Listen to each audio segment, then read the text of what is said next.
Many people believe the Bible was decided by church councils, emperors, or politics. But here's the truth. The Bible's canon wasn't created by humans. It was recognized by early Christians over time. The word canon means a rule or a standard. The books in the Bible canon weren't chosen out of a hat or decided by vote. These books stood out because they had divine backing, historical accuracy, and were already widely accepted. So who decided which books belong in the Bible? Not Constantine. Not a secret council in the shadows. The early Christians and the inspired writings themselves made that clear. Long before Jesus walked the earth, the Hebrew Scriptures, what many call the Old Testament, were already established. By the 5th century BCE, faithful Jews had recognized the writings of Moses, the prophets, and the Psalms. Jesus himself quoted from these, referring to them as the Scriptures. He never questioned their authenticity.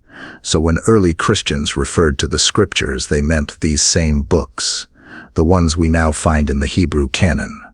What about the New Testament? The Gospels and letters written in the 1st century CE were quickly circulated among Christian congregations. Paul's letters were read in Ephesus, Corinth, and Rome. The Gospels of Matthew, Mark, Luke, and John spread rapidly. By the end of the 1st century, many of these writings were already grouped together and treated as inspired. It wasn't about picking the books. It was about recognizing the ones that matched God's truth, aligned with Jesus' teachings, and were written by eyewitnesses or their close associates. Many believe the Bible was finalized at the Council of Nicaea in 325 CE. But that's a myth. That council never decided the canon. In fact, centuries before that, early Christian writers like Irenaeus and Origen were quoting most of the New Testament books we have today. Yes, later councils like those at Hippo 3093 CE and Carthage 397 CE did confirm the canon, but they didn't create it. They simply acknowledged what had already become evident to Christians worldwide.